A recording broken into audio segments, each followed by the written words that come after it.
বর্তমান বাংলাদেশ সরকারের একটা নীতি হচ্ছে যুবককে তারা সামনে আনতে চান, তরুণদেরকে সামনে আনতে চান এবং তারুণ্যের হাতেই বাংলাদেশের উন্নয়ন নির্ভর করছে। সেই জন্যে নতুন কমিটির যে কাজ দায়িত্ব সেটা অপরিসীম। আমরা বিশ্বাস করি তারা আমাদের দেশনায়ক, আমাদের নতুন বাংলাদেশের নেতা, ডাইনামিক লিডার তারেক রহমান সাহেবের নেতৃত্বে সামনের দিকে এগিয়ে যাবে, বাংলাদেশকে একটি অপ্রতিদ্বন্দ্বী একটি রাষ্ট্রে পরিণত করতে সক্ষম হবে। বাংলাদেশ জাতীয়তাবাদী যুবদলের কার্যনির্বাহী পরিষদের নতুন পূর্ণাঙ্গ কমিটি বাংলাদেশ জাতীয়তাবাদী দলের চেয়ারম্যান জনাব তারেক রহমান সাহেব অনুমোদন করেছে। এই কমিটি অনুমোদনের মধ্য দিয়ে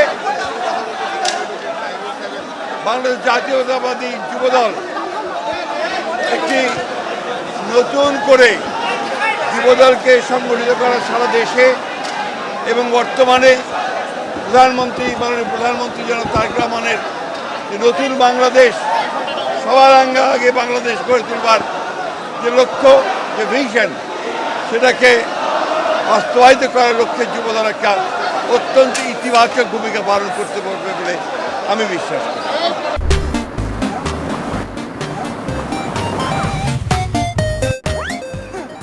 আমরা আজকে এখানে এসেছি যুবদলের সেই পূর্ণাঙ্গ কমিটিকে নিয়ে এবং যুবদলের নেতা কর্মীদেরকে সঙ্গে নিয়ে আমাদের দলের প্রতিষ্ঠাতা, স্বাধীনতার ঘোষক, বহুদলীয় গণতন্ত্রের পুরো প্রবক্তা এবং নতুন বাংলাদেশের স্থপতি শহীদ প্রেসিডেন্ট জিয়াউর রহমান সাহেবের এবং আমাদের গণতন্ত্রের আপসীন নেত্রী, আমাদের গণতন্ত্রের মাতা, দীর্ঘ সংগ্রাম করে তিনি বাংলাদেশের গণতন্ত্রকে ফিরিয়ে এনেছেন আমাদের সেই মহীয়সী নেত্রী দেশরত্রী বেগম খালেদা জিয়ার মাজারে আমরা আজকে সবাই এসেছিলাম শ্রদ্ধা জানাতে।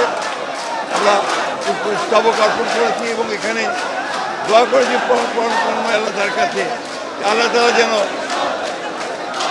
যুবদলের এই নতুন কমিটিকে তিনি সেই শক্তি দেন, সাহস দেন, তৌফিক দেন, তারা সারা বাংলাদেশে যুবদলের একটা শক্তিশালী সংগঠন গড়ে তুলতে পারে, যারা বাংলাদেশকে নতুন করে গড়ে তুলবার কাজে নিজেদেরকে নিয়োজিত করবে।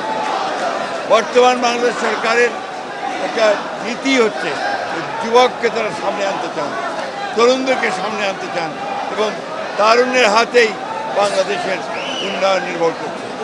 সেই জন্যে নতুন কমিটির যে কাজ দায়িত্ব সেটা অপরিসীম।